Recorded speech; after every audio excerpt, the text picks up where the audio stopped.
महिला व बालविकास विभागाच्या अधिपत्याखालील क्षेत्रीय कार्यालयांच्या सुधारित आकृतीबंधास उच्चस्तरीय समितीने मान्यता दिलेली आहे. सदर सर्व रिक्त पदे मंत्रिमंडळाच्या मान्यतेनंतर भरण्यात येतील.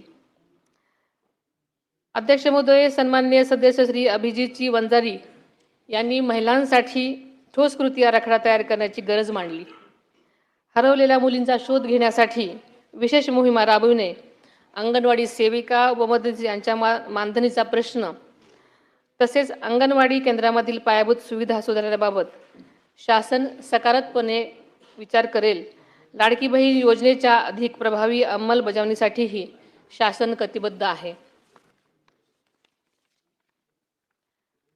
अध्यक्ष महोदय, एकात्मिक बाल विकास सेवा योजना या केंद्र पुरस्कृत योजनेअंतर्गत अंगणवाडी सेविका व मदतनीस ही पदे मानधनी तत्वावर असून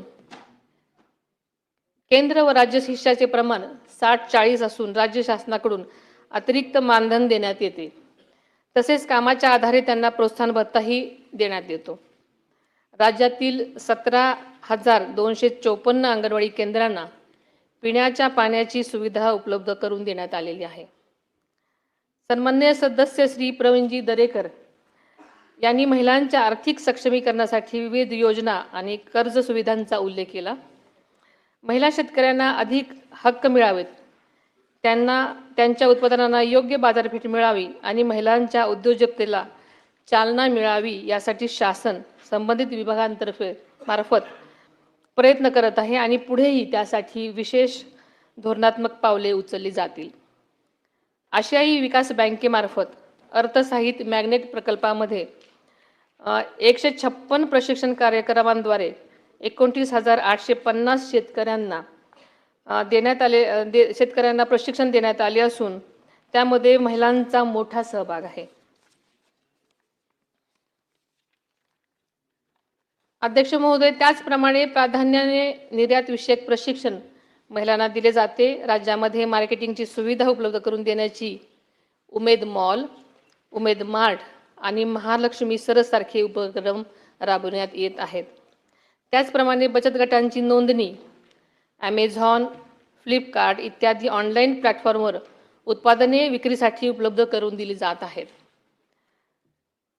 सन्माननीय सदस्य श्री अरुणजी लाड यांनी महिलांच्या आरोग्य सेवा, शिक्षण आणि स्वच्छतेच्या सुविधांबाबत अत्यंत महत्त्वाचे मुद्दे मांडलेले आहेत.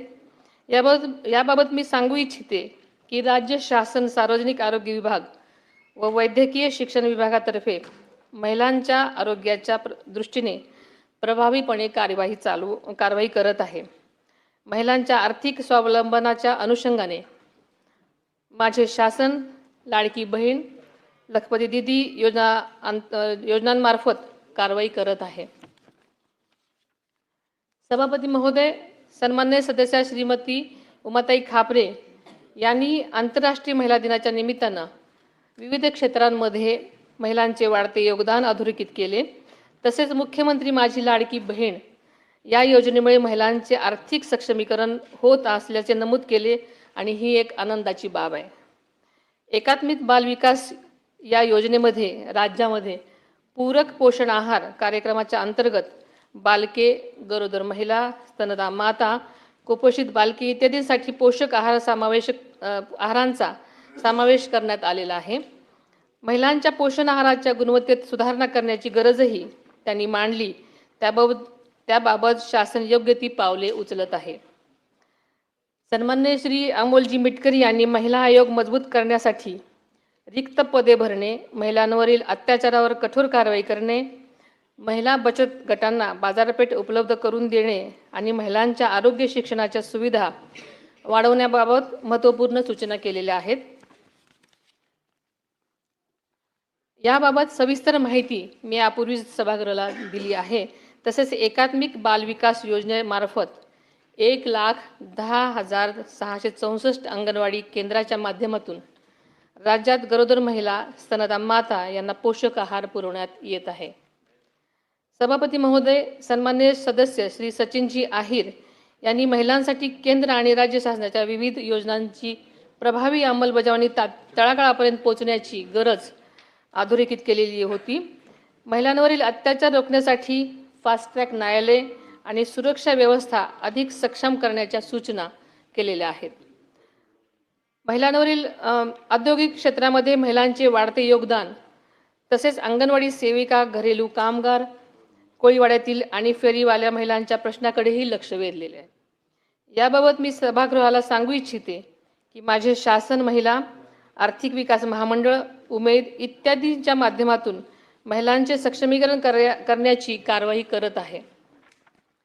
तसेच घरेलू महिला कामगारांच्या बाबत शासन आग्रही आहे. आतापर्यंत जवळपास 5,000 महिलांना घरगुती भांड्यांचे संच वाटप करण्यात आलेले आहेत. आर्थिकदृष्ट्या दुर्बल महिलांना शासनाचा आधार मिळावा, तसेच मतिमंद मुलांच्या मातांना प्रशिक्षण देऊन सेविका म्हणून संधी देण्याची सूचनाही केलेली आहे. या सर्व सूचनांचा शासन गांभीर्यपूर्वक विचार करून आवश्यक त्या उपाययोजना नक्कीच करेल.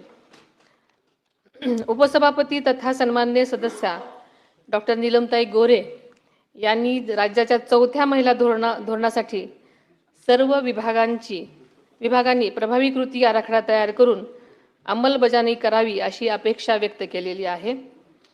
एकल महिलांच्या समस्यांवर राज्य शासनाने सर्वेक्षण करून विशेष उपाययोजना कराव्यात अशी ही मागणी केलेली आहे. आदरणीय दादांनी सुद्धा एकल महिलांच्या समस्या सोडवण्यासाठी वेळोवेळी बैठक घेऊन आवश्यक त्या सूचना संबंधितांना केल्या होत्या. याचा उल्लेख अर्थसंकल्पीय भाषणात सुद्धा माननीय मुख्यमंत्री महोदयांनी केलेला होता. महाराष्ट्राचे 4थे महिला धोरण लागू करण्यात आलेले आहे. हे धोरण लवचिक स्वरूपाचे असून त्यामध्ये काळानुरूप बदल करण्याची तरतूद करण्यात आलेली आहे. या धोरणाच्या प्रभावी अंमलबजावणीसाठी उच्चस्तरीय समिती गठीत करण्यात आली असून विभागनिहाय कोणत्या विभागाने किती दिवसात कारवाई करावयाची आहे याबाबत तरतूद करण्यात आलेली आहे. ग्रामीण भागातील महिलांचं जीवन अधिक सुकर व्हावं या उद्देशाने राज्याचे प्रथमच आदिशक्ती अभियान राबवण्यात येत आहे. या अभियानाच्या माध्यमातून प्रत्येक गाव बालविवाह मुक्त, अत्याचार मुक्त करण्याबरोबरच मुलींचे शाळा सोडण्याचे प्रमाण कमी करणे हा उद्देश आहे. या अभियानामुळे गावातील महिलांचे जीवन अधिक सुरक्षित, सन्मानजनक आणि सुलभ होण्यास निश्चितच मदत होणार आहे. शक्ती फौजदारी कायदा महाराष्ट्र सुधारणा विधेयक 2020 हे विधेयक राज्य शासनाने केंद्र सरकारकडे पाठवले होते. मात्र 1 जुलै 2024 पासून भारतीय न्यायसंहिता लागू झाल्यामुळे पूर्वीचे हे विधेयक परत घेण्यात आले आहे. पोलीस महासंचालक यांच्या अध्यक्षतेखालील समितीच्या शिफारसीनुसार भारतीय न्यायसंहितेच्या अनुषंगाने आवश्यक राज्य सुधारणा करण्याबाबत प्रस्ताव विधी व न्याय विभागाकडे सादर करण्यात आलेला आहे. त्यावर शासन स्तरावर कारवाई सुरू आहे. महिलांच्या सुरक्षिततेसाठी हा कायदा लवकरच संमत व्हावा यासाठी राज्य शासन आग्रही आहे आणि याबाबत मी स्वतः माननीय मुख्यमंत्र्यांशी चर्चा करून विशेष प्रयत्न करेन. महिलांच्या सक्षमीकरणासाठी राज्य शासनाने महिला शासकीय कर्मचाऱ्यांसाठी महत्त्वाचे निर्णय घेतलेले आहेत. केंद्र शासनाच्या धर्तीवर 180 दिवसाची प्रसूती रजा मंजूर करण्यात आलेली आहे. प्रसूती रजेनंतर गरज भासल्यास कमाल 1 वर्षापर्यंत वैद्यकीय प्रमाणपत्राशिवाय देय अर्धवेतन रजा घेण्यासही परवानगी देण्यात आलेली आहे. मातृत्वाचा सन्मान राखत महिलांना कुटुंब व सेवेत समतोल साधता यावा हा या निर्णयामागचा मुख्य उद्देश आहे. सभापती महोदय, सभागृहातील सन्माननीय सदस्यांनी केलेल्या सर्व सूचनांचा शासन सकारात्मक विचार करून महिलांच्या सक्षमीकरणासाठी आवश्यक त्या उपाययोजना करेल. आरोग्य, कायदा, बचत गट, सहकारी संस्था, असंघटित महिला कामगार, महिला ऊसतोड कामगार तसेच अत्याचारग्रस्त महिलांसाठी विविध कार्यक्रम राबवण्याची गरज शासनाने ओळखलेली आहे. त्यासाठी आवश्यक आर्थिक तरतूदही करण्यात आलेली आहे. महिला बचत गट आणि सहकारी संस्थांचे बळकटीकरण, कौशल्य आणि उद्योजकता विकास, महिला शेतकरी आणि शेतमजूर महिलांसाठी विशेष उपाययोजना, किशोरवयीन मुलींचे आरोग्य व पोषण, डिजिटल साक्षरता, स्थानिक स्वराज्य संस्थांमधील महिला प्रतिनिधीचे क्षमतावर्धन तसेच महिलांच्या सुरक्षिततेसाठी प्रभावी कायदे आणि त्याची काटेकोर अंमलबजावणी यावर शासनाचा विशेष भर आहे. कौटुंबिक हिंसाचारग्रस्त महिलांचे पुनर्वसन, आशा आणि अंगणवाडी सेविका, आत्महत्याग्रस्त कुटुंबातील महिला आणि विविध क्षेत्रातील महिला कामगारांचे सक्षमीकरण करत महिलांच्या सर्वसमावेशक विकासासाठी महाराष्ट्र शासन कटिबद्ध आहे. सभापती महोदय, महिलांचं सक्षमीकरण म्हणजे केवळ सक्षमीकरण नाही, तर त्यांचं सामाजिक, सांस्कृतिक, मानसिक सक्षमीकरण झालं पाहिजे. त्यांचा मानसिक आधार, बळ दिलं गेलं पाहिजे याची जाणीव सरकारला आहे. त्या दृष्टीने सरकार काम करत आहे. महाराष्ट्राचे पहिले मुख्यमंत्री स्वर्गीय यशवंतराव चव्हाण साहेबांनी अत्यंत समर्पक शब्दामध्ये म्हटलं आहे की जेव्हा स्त्रीमध्ये बदल होत जातो तेव्हा समाजातही बदल होणे अटळ आहे. समाज बदलाची प्रतिक्रिया ही स्त्रीच्या बदलात प्रतिबिंबित होत असते. त्यामुळे स्त्री ही समाज बदलाची इंडेक्स असते. आदरणीय चव्हाण साहेबांच्या विचारामध्ये समाज परिवर्तनाचं अत्यंत गहन तत्व दडलेलं आहे. यंदाचे वर्ष आंतरराष्ट्रीय महिला शेतकरी वर्ष म्हणून साजरं केलं जात आहे. शेती आणि ग्रामीण अर्थव्यवस्थेमध्ये महिलांचे योगदान पूर्वीपासूनच अत्यंत मोलाचं आणि महत्त्वाचं आहे. शेतीतील मेहनत, कुटुंबाची जबाबदारी आणि समाजातील भूमिका या तिन्ही स्तरावर महिला कष्टपूर्वक काम करत असतात. 4 दिवसापूर्वीच राज्याचा अर्थसंकल्प माननीय मुख्यमंत्री महोदयांनी विधानसभेमध्ये सादर केला. त्या अर्थसंकल्पामध्ये महिलांच्या सर्वांगीण विकासासाठी आणि सक्षमीकरणासाठी मोठ्या प्रमाणात तरतुदी करण्यात आल्या आहेत. त्याबद्दल मी मनापासून त्यांचे आभार मानते. राज्याचे दिवंगत उपमुख्यमंत्री आदरणीय अजितदादा पवार यांनी सुद्धा महिलांच्या उन्नतीसाठी सातत्यानं काम केलं. संकल्प सादर करण्यासाठी त्यांची जोरदार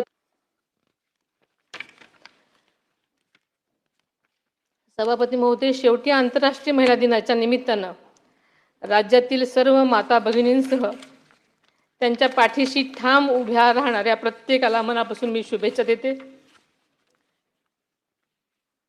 महिलांच्या सक्षमीकरणासाठी महायुती सरकार कटिबद्ध असल्याची ग्वाही देते. माननीय सभापती महोदय, आपल्या ग्रामीण मातीतून आलेल्या कवयित्री बहिणाबाई चौधरी यांनी स्त्रीच्या कष्ट, धैर्य आणि जिद्दीचे अत्यंत साध्या पण प्रभावी शब्दात वर्णन केले आहे. त्या म्हणतात, अरे संसार संसार जसा तवा चुल्यावर, आधी हाताला चटके तेव्हा मिळते भाकर. आपल्या सगळ्याला हे माहिती आहे, पण त्यांचा अर्थ खूप खोल आणि सखोल आहे. या ओळीमध्ये स्त्रीच्या सहनशीलतेची, कष्टाची, सृजनशक्तीची ताकद दडलेली आहे. आजची स्त्री अशा जिद्दीने संकटांना सामोरी जात स्वतःचा, कुटुंबाचा आणि समाजाचा विकास घडवत आहे. याच विचारातून महिलांना सन्मान, संधी आणि सुरक्षितता देणारा समाज घडवण्याचा आपला संकल्प अधिक दृढ करूयात असं आवाहन करते आणि आज